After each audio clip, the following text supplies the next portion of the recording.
During the discussion of engagement details with my fiancé Zachary, his female secretary Gabrielle accidentally spilled a cup of scalding coffee on me. Zachary instinctively grabbed Gabrielle's hand, expressing concern. "Does it hurt?" At that moment, I knew that Zachary and I would not have a future. Later, Zachary successfully married Gabrielle as he wished. However, after only 3 years, he grew tired of her. On the day before the wedding, my prospective groom eloped with his lover. I sent him 99 messages, but he only replied with a simple "I'm sorry." Later, I found him on the rooftop terrace, and his first instinct was to pull Gabrielle behind him, protecting her. He looked at me with hostility, raised his head, and resolutely said, "You can hit or scold me as much as you want, but please don't harm Gabrielle." There was no guilt or lingering affection for our past relationship. At that moment, I was the villain who had destroyed his happiness. Despite everyone advising Zachary to give up on Gabrielle, he refused. Against the wishes of everyone, he insisted on marrying Gabrielle. I granted him his wish and let him go. I thought he would cherish Gabrielle, whom he had obtained against all odds, like a precious treasure. However, just 3 years later, Zachary's attitude changed. In a narrow and dimly lit corridor, he rudely pulled Gabrielle away from him, suppressing his anger, and said, "Can you please stop crying? It's really annoying." Our wedding, after his absurd elopement, was naturally cancelled. I left the city and, 3 years later, returned after establishing a high-end clothing store, my third in the country. Before the grand opening, I had my secretary prepare invitations. Due to the pre-opening busyness, I accidentally forgot to remove Zachary from the list of acquaintances. This was an unintentional oversight, as I had long considered him a stranger after 3 years. However, my friend Morgan thought otherwise. Normally outspoken, Morgan suddenly became like a shy young girl when she saw the unmailed invitation. She hesitantly said, "Autumn, you don't still have feelings for him, do you?" At that moment, I was working on a gown for a client, and her comment nearly caused me to cut the wrong line. Feeling a surge of discomfort, I frowned and replied, "Would you still think about a piece of crap?" Morgan was initially surprised but burst into laughter, saying, "Who asked you to love him like that back then? I always thought you'd never forget him." I sighed and smiled wryly, correcting the pattern. To avoid trouble, I withdrew Zachary's invitation before sending them out. Perhaps I no longer cared, but others tend to speculate. Of course, I couldn't blame Morgan for thinking that way. After all, we were once deeply in love. Speaking of it, Zachary and I were considered childhood sweethearts. Due to the good relationship between our parents, we often gathered for meals during holidays, and I have known Zachary since the time we wore open-crotch pants. Back then, he was quiet and gentle like a little girl, holding a blonde doll in his hands. My mom used to say I was like a mischievous monkey, always restless. Even though I had toys in my hands, I would insist on grabbing Zachary's doll. Zachary was frail and never my match. While I could easily get other toys by asking, he wouldn't let go of the doll, no matter how I tried to snatch it. We practically grew up fighting each other. His mom always thought I was domineering. When we played house as kids, I insisted on being Zachary's bride. He would frown, looking unwilling, but he had to let me drag him over, and his mom would laugh heartily, saying, "Autumn, our Zachary dares not marry you." She repeated this story for many years. By the time we were teenagers, I had become immune to it. She would say, "Whoever marries Autumn in the future will surely be managed by her obediently." I would laugh it off, not feeling embarrassed at all.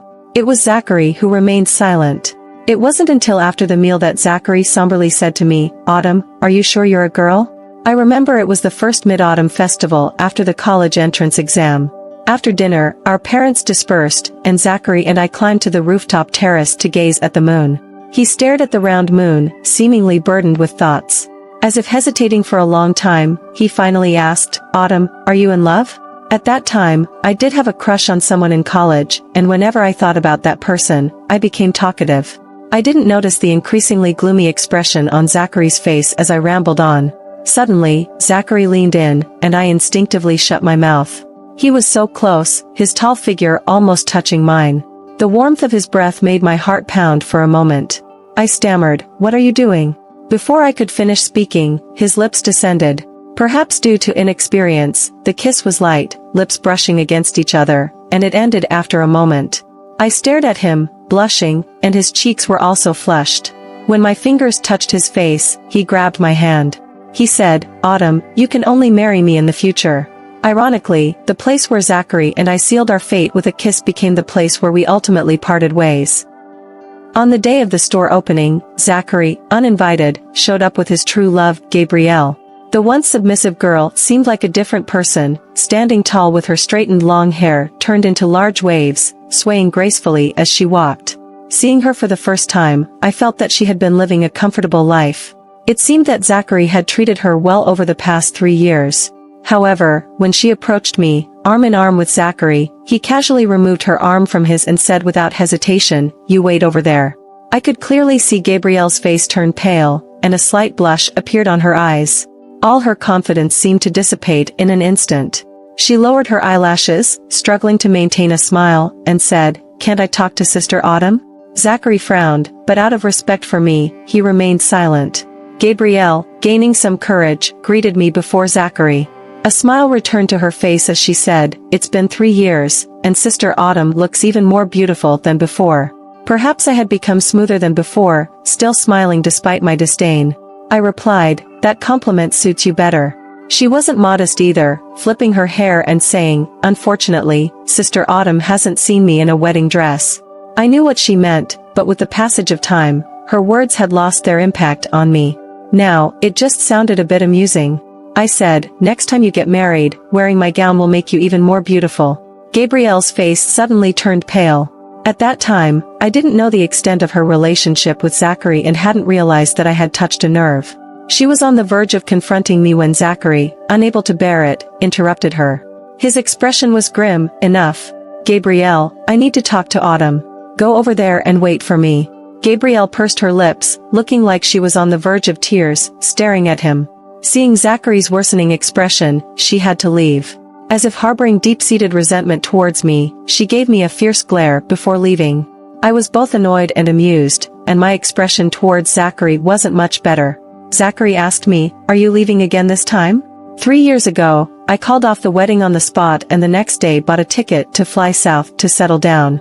Perhaps there were reasons when I left, but now that I'm back, there is no connection whatsoever with him. As for whether I'll leave again, that's none of his business. I said, "I don't recall inviting you." He remained silent, looking down at me with a dazed expression. Irritated, I turned to leave, but he grabbed my arm. I was startled, almost instinctively pushing him away. He looked genuinely hurt. Seeing my displeased expression, he explained, "I'm sorry. I know you dislike her. I shouldn't have brought her here." I indeed didn't like Gabrielle, but what I disliked more was him. Perhaps he, like Morgan, thought I hadn't forgotten him. I didn't want to explain anything to him.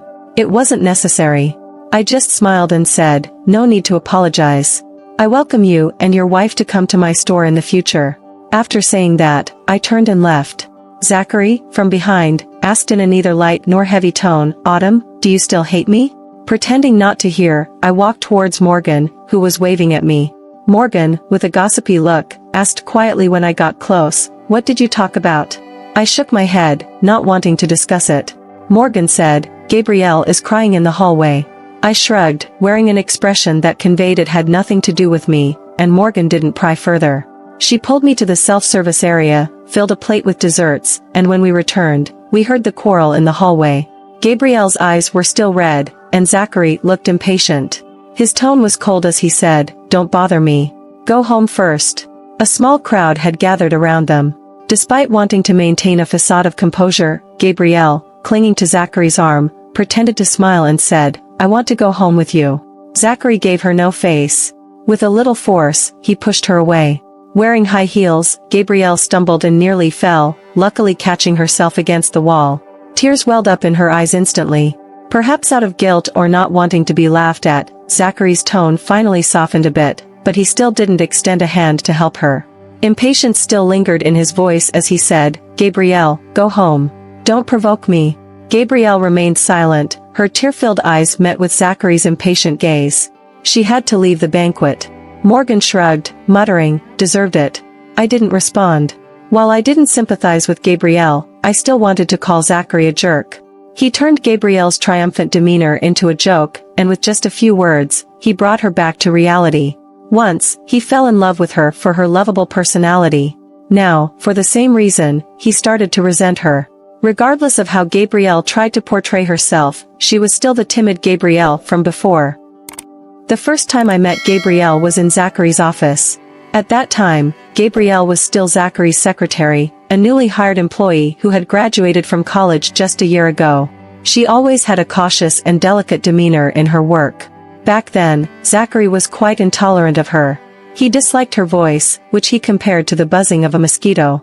He didn't like the way she clumsily poured coffee, and he especially didn't like entrusting tasks to her that she couldn't complete to his standards. He didn't hesitate to call her a fool in front of me. The day I went to see him, Zachary was scolding her. He angrily slammed a contract onto the floor and said with displeasure, "You can't even handle such a simple task. What else can you do?" When I entered, Gabrielle was bending down to pick up the scattered documents on the floor.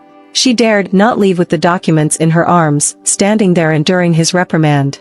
Head bowed, trembling all over, she looked like a schoolgirl who had done something wrong. I felt sorry for her at that moment. Despite the door being open, I gently knocked on the office door. Zachary stopped when he saw me, perhaps realizing he needed to preserve some dignity in front of others. He told Gabrielle, "You can leave for now. Make sure to fix these documents tonight." Gabrielle left with her head down. Through the glass wall, I saw her wiping away tears as she walked. Zachary was in a bad mood. When I asked why he was so angry, he explained that he was supposed to sign a contract that day and only discovered a significant loophole just before signing. Talking about it made him furious again. If I had signed this contract, not only would the profits be compromised, but I might have had to pay the other party. He complained, "I don't know how we ended up hiring such a fool."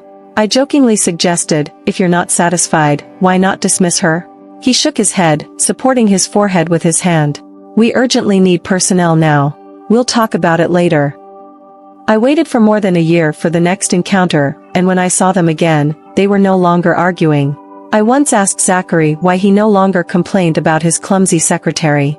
It happened on my birthday. Zachary had been traveling for work for a long time, and he hurriedly rushed back on the day of my birthday.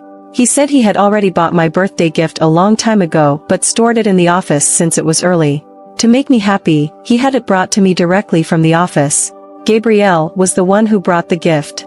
I remember it was a snowy day, and Gabrielle arrived very late due to the snow. Our meals were already finished, but I wasn't in a hurry. Birthdays are meant to be joyful, and I didn't mind waiting a bit longer. However, Zachary seemed very anxious. He kept checking his wristwatch, making me nervous too. I asked if he had sent Gabrielle to the wrong address. Frowning, he looked at the heavy snow outside and shook his head, saying, "I shouldn't have let her come." I teased, "Are you talking about your clumsy secretary?"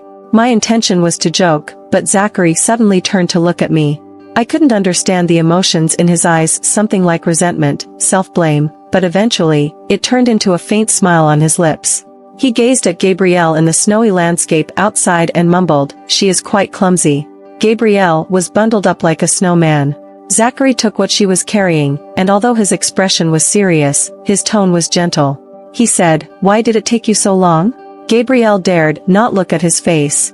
Bowing her head, looking at her own toes, hands tightly clasped, she softly said, "I slipped on the way, I'm sorry." Zachary stood in silence for a while before asking, "Where did you fall?" She timidly lifted her eyelashes, but Zachary suddenly turned to me and said, "Autumn, can you check if her injury is severe?" It was quite severe. Zachary probably saw her injured leg from the window, but even so, I was surprised that he would make such a request to me. Gabrielle, feeling embarrassed, waved her hand, saying, "No need, I'm fine." Zachary's expression suddenly turned cold as he said to her, "What are you trying to prove?" Gabrielle was frightened, and even I was stunned. That day, I had the driver take Gabrielle to the hospital. After she left, I noticed that Zachary seemed a bit restless. However, I refused to believe that he was worried about Gabrielle, despite the facts. Later, pretending to be casual, I asked Zachary, "You seem quite satisfied with your secretary now." He chuckled at my remark and then turned to look at me, saying with a half smile, "Autumn, you seem jealous." Naturally, I didn't say anything more. I shrugged and didn't respond to his words. But he seemed lost in thought, not turning the page of the document in his hand for a long time. Business at the new store was booming, and Zachary came to my shop to customize a suit. Unfortunately, I wasn't there when he visited. Somehow, he got hold of my phone number and made a special call. "Autumn, can you make this suit for me? I chuckled over the phone, my fees aren't cheap, you know. He remained silent for a while and finally said, I'm willing to pay whatever it takes. I laughed and hung up. Not long after, he sent someone over with a check. My secretary found it quite intriguing, commenting that people still use checks for payments these days. She handed me the check, and as I looked at the signature and the numerous zeros after the numbers, I realized he was indeed spending a hefty sum. Following the principle of not turning down money, I personally took on him as a client. We set a date to measure for the suit, and before parting, I asked for the location of the appointment. He hesitated for a moment and eventually gave an address. Surprisingly, it was the place where we had originally planned to have our wedding. Perhaps fearing I would read too much into it, he cautiously asked, is it okay? I nonchalantly replied, of course. A few days later, he called again, this time with an undertone of suppressed anger, asking, Autumn, you promised me you would make the clothes. I responded, making it is my job, but measuring the size doesn't have to be done by me. I could hear his heavy breathing through the phone, but he didn't say anything. With a loud click, he abruptly hung up. However, after a short while, he called again, his tone heavy with a lingering anger, Autumn, I'm sorry. Can you forgive me? There was nothing to forgive. I didn't hate him, and I no longer loved him. He had hurt me, and I retaliated on the spot. So, facing him, I was quite composed. I even kindly reminded him, Zachary, I'm happy if you come to give me business, but to avoid trouble, I hope you can talk it out with your wife. Don't cause me trouble because of you. If you can't guarantee this, then I won't take on this business. I hung up the phone, thought for a moment, and then took out the check he had sent from the safe. I asked my secretary to deliver it to Zachary's house. I figured he wouldn't have time to make me uncomfortable in the next few days. Gabrielle's tears should keep him occupied for a while. In my impression, Gabrielle loved to cry. Whenever Zachary scolded her, she cried. When the contract wasn't signed, she cried. Even when a cup of coffee spilled on me, it was still her crying. Zachary said she was timid, but fundamentally, she wasn't a bad person. Naturally, he didn't see her as bad after all, the coffee didn't spill on her. One day, Zachary arranged a meeting with me to discuss engagement matters. However, he got held up, so he asked me to wait for him in his office. Gabrielle received me, saying Zachary was out meeting clients and advised me not to worry. She handed me a magazine, and after flipping a few pages, I realized she was still standing there. When I looked up, I caught her staring at me absent-mindedly. I asked her what was wrong, and she shook her head, smiling shyly, saying, Miss Autumn, you're really beautiful. I'd heard that line too many times to take it seriously. However, she continued, saying, no wonder Zachary likes you so much. I hadn't expected her to be so talkative. Closing the magazine, I asked, what did he tell you? After some thought, she said, Zachary said he was afraid you'd reject him when he confessed to you. He mentioned that you're too beautiful, confident, and there are too many people who like you. You might not care about his confession. I didn't know what kind of relationship it was to discuss such things, but I felt uncomfortable hearing it from her. It was like someone very close to you never confides in you but instead shares their innermost thoughts with someone else. And you learn those things through others. Gabrielle continued, I really wish I could become a person like Miss Autumn, confident and generous. I didn't respond, just smiled at her. After waiting for about half an hour, Zachary rushed back. The tea next to me had turned cold, and he, loosening his tie, told Gabrielle to get some water. I suggested changing it to coffee, and Zachary teased, aren't you afraid of not sleeping tonight? Gabrielle had already brought the tea, but whether it was concern for me or to avoid trouble with Gabrielle, he said, her coffee has always been bad. Let's just have water. At that moment, I had an inexplicable stubbornness and refused to comply with his wishes. He glanced at Gabrielle and eventually instructed, don't do it yourself. Order a cup and have it sent up from downstairs. When Gabrielle knocked on the door with the coffee, I was discussing the engagement date with Zachary. I mentioned, I don't like getting engaged in winter. As Gabrielle handed me the coffee, it suddenly shook. Before I could take it, her hand loosened, and the coffee spilled on my legs. It was summer, and I was wearing a thin dress. The scalding liquid seeped through the fabric onto my skin, and for a moment, I didn't feel the pain. But Gabrielle, as the cup hit the ground, screamed. I saw Zachary, who was standing nearby, rushing over. He grabbed Gabrielle's hand, anxiously asking, did it burn you? She probably got some hot coffee on her too, but biting her lip, half lowering her head. She seemed to cry without crying, whispering, "I'm fine." As soon as she finished speaking, tears rolled down from the corners of her eyes.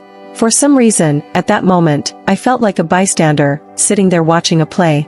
I didn't know when, but suddenly, I came back to my senses, and my heart hurt like a needle prick. At that time, Zachary also regained his composure. In a hurry, he released Gabrielle's hand, rushed to my side, perhaps concerned about the leg injury, and seemed unsure how to proceed. I don't know why, but I smiled, and he asked if it hurt. I stood up casually from the sofa, even though he was much taller than me. Yet, at that moment, I looked down at him with a condescending posture. I said, "Let's discuss the engagement another day." I walked out of his office, and after a while, Zachary came out to chase after me. However, by then, I had already left in my car. That day, I went to the hospital alone. My legs were covered in a row of blisters, and when the nurse applied medicine, I felt the piercing pain for the first time. That night, Zachary stood outside my door all night. I didn't open the door, and he left only in the morning. Because of this, he fell seriously ill. A few days later, the news reached my parents' ears. When I told them I didn't want to get engaged, my mother didn't take my words seriously. She smiled and said, "Weren't you eager to marry him quickly back then? Now you're not in a hurry." I remained silent, and only then did she realize that I might not be joking. Later, my mother must have talked to Zachary, or maybe Zachary went to see her. Anyway, when she mentioned Zachary in front of me again, her tone changed. She said, "I met that girl, and Zachary won't like her." After saying that, my mother teased me, my confident daughter, unexpectedly feeling jealous because of such an ordinary girl.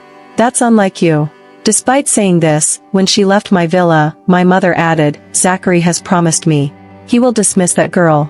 Regardless of its truth, my mother cleared the obstacle for me, although I knew this was just a temporary solution. I always knew that I wasn't tied to Zachary, but seeing him thin and weak after his illness, I couldn't help but soften. At that time, he came to my workplace to find me. Surrounded by colleagues with name tags, he stood a few steps away from me, looking at me. I took him to the coffee shop downstairs. It wasn't the best place, and he probably remembered what happened that day. He held a cup of coffee in his hand, staring at me for a long time without saying a word. I asked him what he wanted, and only then did he raise his head. Like making a pledge, he said, "I've dismissed her." That wasn't what I truly cared about. I looked into his eyes and asked, "Zachary, do you like her?" He seemed to smile and didn't immediately answer my question. After a while, he said softly, "I just felt sorry for her." He didn't directly answer my question. At that moment, I knew that Zachary and I would never have a future together. Now, I can't clearly articulate what I felt about Zachary during that time, disliking him, finding him repulsive, yet still seeming to love him. I'm unsure whether Gabrielle was active or passive in this relationship, but it doesn't seem too important. I told Morgan that I wanted to break up with Zachary. Morgan, with an unbelieving expression, said, "You've had over a decade of a relationship with him, and you want to break up just because of Gabrielle. Are you really willing?" I wasn't willing, but I didn't want to punish myself with someone else's mistakes.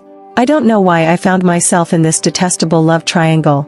At that moment, I felt like I might hate Zachary, as he dragged me into this unpleasant situation.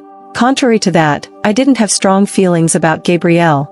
Though I didn't like her, I couldn't say I hated her. However, Morgan mentioned that she disliked Gabrielle the first time she saw her. I felt this might be related to our relationship because when I cursed Zachary for being a scumbag, Gabrielle was inevitably part of the story. One day, Morgan and I went shopping at the mall. While browsing the jewelry store on the ground floor, we saw Gabrielle in the corner, buying a watch. Morgan had seen her photo on Zachary's company website and recognized her immediately. Gabrielle was leaning on the counter, hands clasped together to block the light. She softly spoke to the salesperson, "I would like to see this one. Could you please take it out for me?" The brand of the watch was expensive, suitable for middle-aged people with financial stability. I remembered my father had one in his drawer. I had also bought one for Zachary, but when I presented it to him, he smiled and shook his head. He said, "Autumn, compared to this one, I prefer the one my grandfather left me." He never took off that antique watch on his wrist. I thought he genuinely liked the watch his grandfather gave him, so my gift was declined without hesitation. I naturally didn't care about his grandfather's jealousy.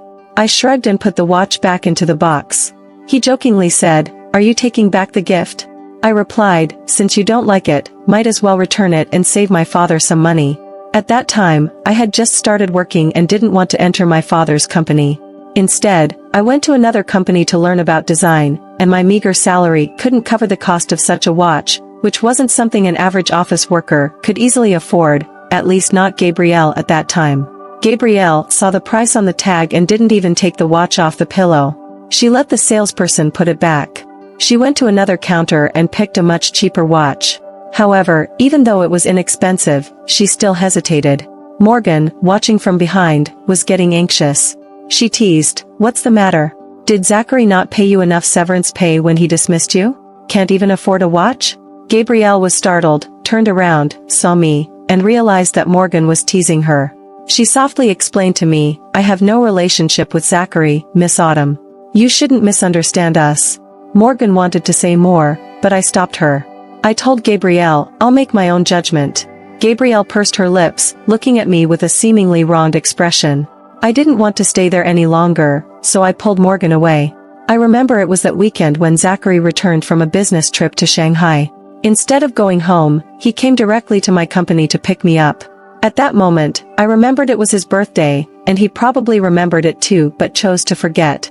I naturally hadn't prepared any gifts for him, and he didn't mind. He took me to a nearby Western restaurant for dinner. After the dishes arrived, he used his knife and fork to cut the steak on his plate and, very gentlemanly, placed it in front of me. It was in that moment when he reached over that I saw the brand new watch on his wrist, the same one I had seen in Gabrielle's hands before she decided to buy it. But now, in this moment, it was adorning Zachary's wrist. Although it was so cheap, not befitting his status at all, he still chose to wear it. I suddenly found it absurd. I had once given him an expensive watch that he refused even to try. Now, he willingly wore a watch that cost less than 2,000 yuan simply because it was a gift from Gabrielle. I stared at that watch for a long time, long enough for him to sense it. He intentionally or unintentionally withdrew his arm into his sleeve, but that day, wearing a white shirt with buttoned cuffs, there was no way to hide the watch. He couldn't resist asking me what was wrong. I said, "You're not wearing the watch your grandfather left you." He acted extraordinarily natural, so much so that I couldn't detect any flaw. Only when his eyes glanced at the dial did a slight upward curve betray him. Perhaps he didn't even realize that smile. But precisely because of that, it cut through me like a knife. He said, "I took that watch for maintenance." I remained silent, but my gaze never wavered. My complexion must have been terrible at that moment. When he looked up and met my eyes, he hesitated for a moment. The irritating smile on his lips disappeared. He called my name, Autumn? I didn't engage in guessing games with him. I pointed to the watch on his wrist and said lightly, "I've seen it before." He lowered his head, remained silent, and didn't pause in his movements, even though the steak had been cut several times without being separated. He still didn't utter a word. I forcefully slammed the knife and fork into the plate. At that moment, he looked up, still maintaining an indifferent expression. He said, "Autumn, I didn't buy you a gift, but you can't stop others from buying me one." This was undoubtedly an admission. It meant that before he came to see me, he had already met Gabrielle. He took off the watch he liked and joyfully replaced it with the one Gabrielle gave him. For a moment, I had no rebuttal to his words. Frustration led me to burst into laughter, muttering to myself, "The world must be insane." I lifted the plate in front of me and slammed it onto his side of the table. The heavy porcelain clashed, producing a dull and piercing sound. He looked at me coldly, and his voice was equally chilly, saying, "I've already dismissed her. So, what else did you want?" That seemed to be what he wanted to say but didn't. I had nothing to say. I stood up suddenly from the chair, and the sound of the chair against the floor attracted the attention of the surroundings. He quickly grabbed my wrist, staring at me intently, saying, "Autumn, don't hurt her." I didn't know what kind of person I was, but in this matter with Zachary, I never shed a tear, even though I felt heartbroken. Even when he said such hurtful words. We had known each other for over 20 years, from his confession to our planned engagement, 8 or 9 years in between, and yet, in his heart, I couldn't compare to Gabrielle, whom he had known for less than 2 years. In the end, he had to say such a thing to me. In that moment, I genuinely hated him, wishing I could tear him apart. But I just looked at him, nodded, and even smiled, saying, "Very well, Zachary. You'll pay the price for your words today." I picked up the red wine and splashed it on his face. As I put the wine glass down, I realized my body was trembling. After that incident, I once took the initiative to ask Zachary if he still wanted to be with me or if he wanted to break up. At that time, Zachary was still rational. He remained silent for a while, then lifted his head, looked at me, and slowly shook his head. He said, "Autumn, I only feel pity for her. She grew up without parents, which shaped her current personality. Unlike you, who grew up in your parents' pampering, having everything you wanted, everything she has was hard-earned. She's not like you, capable of handling everything herself, she relies on others a lot. I really like the feeling of being needed, but she is not suitable for me." He continued, "Autumn, we are a good match. Not because of love, just because we are a good match." In one sentence, he negated all our years of relationship. But hearing that sentence, I unexpectedly couldn't help but sigh in relief. Speaking of pity for Gabrielle, Zachary disappeared the day before our wedding. I called him many times, but he didn't answer. Finally, he replied on WeChat with a simple "I'm sorry." Perhaps his heart had been broken long before, and I didn't feel that sad. I told Morgan that Zachary might have eloped with Gabrielle.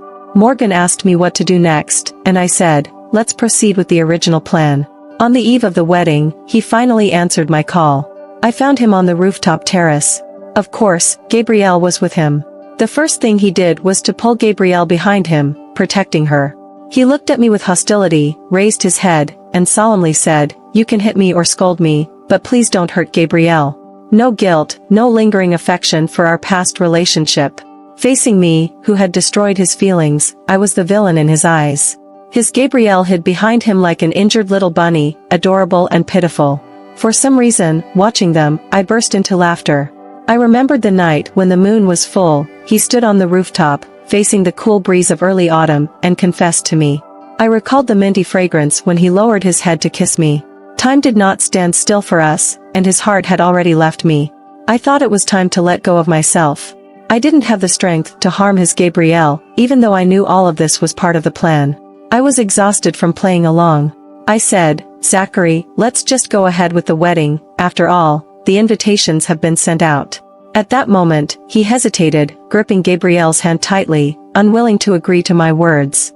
A long silence made my heart sink deeper. Finally, he nodded. The wedding took place as scheduled. Perhaps his parents had worked on him, but he appeared at the wedding venue on time. On that day, Morgan, like a spy, gestured an okay sign to me from the audience. So, during that wedding, I revealed every detail of Zachary and Gabrielle's affair through a video on the screen. Due to the business relationships of both families, many industry bigwigs attended the wedding. As per my request, Morgan invited several financial news reporters. The video caused a sensation, and within half an hour, the news became a hot topic. Zachary on stage glared at me angrily, "What's the benefit for you in doing this?" I was extremely happy and said with a smile, "Does making me happy count as a benefit?" After saying this, the smile vanished from my face. I stared at him coldly, thinking that this was the last bit of energy I wasted on him. From now on, he was dead to me, and I would never bother myself with him again. This absurd wedding became a scandal. The impact on a company's turnover might not show up immediately, but for a stock that fluctuated constantly, it had a significant effect. That afternoon, Zachary's family stock plummeted, and by the evening closing, it had lost half of its value. Gabrielle was quite capable. Even before entering Zachary's family, she had helped them lose billions.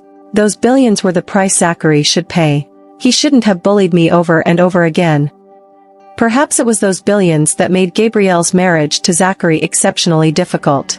Gabrielle suffered a lot in front of Zachary's parents, especially from his mother, who publicly announced that Zachary's family would not accept her. Despite all these difficulties, Zachary still married Gabrielle. I once heard from Morgan that Gabrielle and Zachary got married out of necessity, but unfortunately, their child was miscarried. Due to this, Gabrielle was left with lingering health issues, and even after many years, she couldn't conceive again. Morgan said, "I heard she has been in tears all these years. The mother-in-law has given her a hard time, and Zachary, tired of seeing her cry every day, probably got fed up. Be careful, I heard Zachary mention divorce, and she might come to you." True to her words, Gabrielle showed up not long after. Unlike the last time, she didn't come with confidence. She didn't dress up, and her face was bare, revealing her worn-out appearance. As soon as she approached me, tears streamed down her face. She said, "Autumn, you have everything and lack nothing. With your conditions, why do you have to compete with me for him? I couldn't help but find her words both amusing and exasperating. I replied, just because you like to eat crap, does it mean everyone else does too? Perhaps my words were too harsh. Her face turned bright red, and she remained silent for a while. Feeling a bit guilty, I sighed and said, Gabrielle, you're still so young. Why waste your energy on a scoundrel? Suddenly, she became hysterical, tears gushing out. She covered her face, choked up, and said, but I love him. He's all I have. When he chose me over you back then, why did he change his mind in just 3 short years? I couldn't answer her, but since parting ways with Zachary, I had realized that people's hearts change easily. One should never place their future entirely in someone else's hands. I tried to advise her, leaving him now might not be a bad idea. Gabrielle's emotions were getting out of control, and in a neurotic manner, she suddenly stopped crying. No. I put in so much effort to marry into the Zachary family. Why should I leave just because he tells me to? Knowing that I couldn't persuade her, I asked my secretary to escort her out. She didn't resist, but before leaving, she turned back to me and said, Autumn, I've never envied you. Your confidence today is just because you've been lucky. I didn't deny her words, but I always felt that, regardless of one's circumstances, one must first respect oneself. I won't claim to be faultless, but I would never get too close to a man with a girlfriend, let alone engage in an affair with a man who is about to get married. I am grateful for the good family that fate has given me, but Gabrielle, you shouldn't give up your principles just because you were born into a lower social class. After that, Zachary tried to contact me several times, but I turned him down each time. My secretary would wince every time she hung up the phone. She asked me why I wouldn't take Zachary's business, especially when he was offering so much money. I chuckled and said, because I don't need that particular business. It's not like I'm lacking anything. In truth, I avoided the trouble. Even though he offered a high price for custom-made clothes, I didn't want to take his orders. I knew very well that making clothes was just a cover for him. On Mid-Autumn Festival, my parents and I went out for dinner. On the way home, I received another call from Zachary. The call somewhat dampened my mood, and I didn't mince words, saying, Zachary, if you call my private number again, I'll have to permanently block you. He fell silent for a moment before saying, Autumn, I just want to see you. I replied with no kindness, but I don't want to see you. He spoke before I could hang up, his voice heavy as if he was making a desperate gamble. Autumn, one last time. I promise not to bother you again if you just agree to meet me. His words made me laugh. Who do you think you are? After saying that, I ended the call. That night, when I returned home, Zachary was waiting at the entrance of my residential area. In more than 3 years, he hadn't changed much. Yet, when he stood in front of his car, looking at me with those affectionate eyes, I felt nothing but disgust. There were no extra emotions left. He said, Autumn, I got divorced from her. I remained silent. The moon in the sky was big and round, casting a bright light on his face. I could see a sense of relief and an air of inevitability in his expression. He was in a hurry to see me just to tell me that he was a free man now. He thought I was still waiting for him. Looking at him, I suddenly laughed. I glanced at the couples happily playing under the streetlights in the distance and said without any emotion, Zachary, you might not know, but the night after you and Gabrielle left the wedding, I stayed on the rooftop for a long time. At that moment, I couldn't understand why you would like Gabrielle. It wasn't until the sun was about to rise on the horizon that I suddenly figured it out. I didn't need to torment myself with your mistakes. I shouldn't waste too much energy on you during the best years of my life. From that moment on, I found that I no longer loved you. Because I no longer loved him, I had no burden calculating against him during the wedding. I continued, when I left this city years ago, I already stopped caring about what was happening to you. Whether you divorced Gabrielle or not, it has nothing to do with me. Zachary stared at me blankly, shook his head suddenly, and said, I don't believe what you're saying. I know you hate me, that's why you're saying this. I casually smiled, looking indifferent. He seemed to lose control and his voice trembled. Autumn, I don't believe your words. I don't believe you have no feelings for me anymore. I stopped smiling, looked at him coldly. His voice suddenly lowered, almost with a pleading tone. Autumn, I'm sorry. I remained silent because this apology came too late. I no longer needed it. The bright moon in the sky was as radiant as when he confessed to me all those years ago, but both he and I knew we could never go back to how things used to be. I blocked all of Zachary's contact information. Since then, he hadn't disturbed me for a long time. Until my birthday, he somehow found someone else's phone number and called me. Because it was an unfamiliar number, I couldn't intercept it. Perhaps due to alcohol, his voice had a hint of nasal tone. Autumn, we've known each other for 30 years. Can't we be friends now? I didn't want to get entangled with him anymore and spoke in a cold tone. I can't find a reason to be friends with you. I didn't want to talk to him, moved the phone away from my ear, and then pressed the hang up button. Before the call ended, I heard him cry on the other end, chokingly saying, "Autumn, I regret it." That night, a same-city delivery sent a package to me. I was sitting on the balcony with Morgan, listening to music, drinking red wine, feeling a bit tipsy. Morgan excitedly brought over the unopened package. She said, "I don't know which fool secretly bought you a gift, confessing their love to you." In a few moments, she opened the package, revealing a black velvet box inside. Opening the box, there was a diamond-studded ring lying inside. At first glance, I recognized it. It was the ring Zachary and I had custom-made in a jewelry store half a year before our wedding. The design was unique, and I had liked it a lot at the time, but unfortunately, it hadn't been put to use. The wedding that had never started ended. Unexpectedly, after all these years, it was back in my hands. I didn't know why Zachary sent it to me. Was he trying to tell me that he had been keeping our wedding ring all along? But what significance did it have now? Morgan's eyes sparkled as she sighed, "Such a beautiful ring." I smiled indifferently and said, "If you like it, take it."